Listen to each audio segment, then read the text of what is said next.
ভোটাধিকার নিশ্চিত করার জন্য যেই সংস্কার জরুরি এবং অবশ্যই সেই সংস্কার করতে হবে। সেই সংস্কার করতে হবে জনগণের ভোট নিশ্চিত করার জন্য। আর জনগণের ভোটে নির্বাচিত জনপ্রতিনিধিরা বাকি সংস্কার আমাদের নেতা তারেক রহমানের রাষ্ট্র মেরামতের ৩১ দফার কর্মসূচি সহ অন্যান্য সংস্কার কর্মসূচিকে আমরা অব্যাহত রাখবো নির্বাচিত পার্লামেন্টে। অতএব দুই রকম সংস্কার।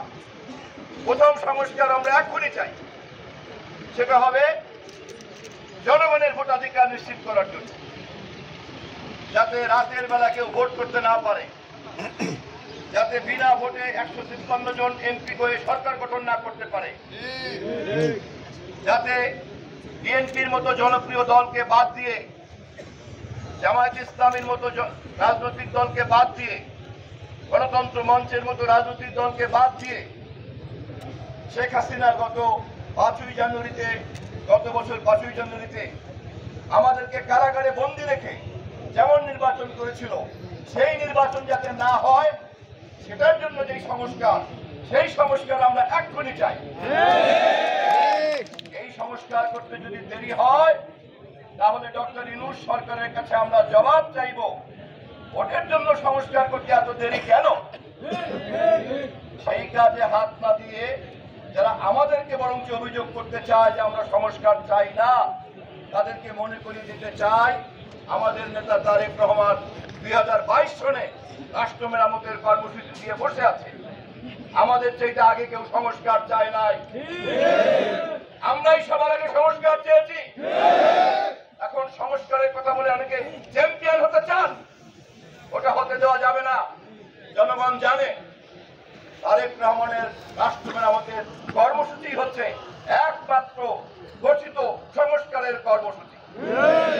অতএব ভোটের সংস্কার এক্ষুনি করেন, আর নির্বাচিতরা বাকি সংস্কার আমরা করব জনগণের প্রতিনিধি আকারে। কিন্তু এই মাঝখানে বিএনপিকে দোষী করার জন্য যে ষড়যন্ত্র, বিএনপির নেতা কর্মীকে সাবধান থাকতে হবে।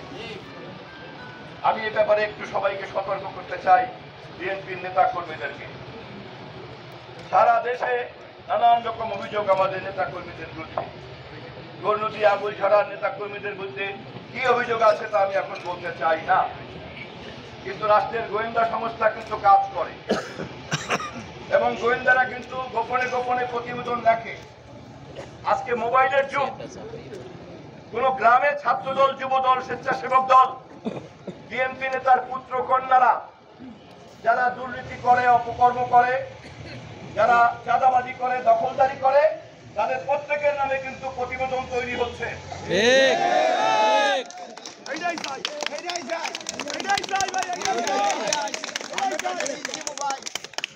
আমাদের ভবিষ্যতে যারা এমপি মন্ত্রী হবে তাদের পরিবারের লোকজনদের যদি কোনো দুর্নীতির সঙ্গে জড়িত থাকে তার গোপন প্রতিবেদন কিন্তু তৈরি হচ্ছে।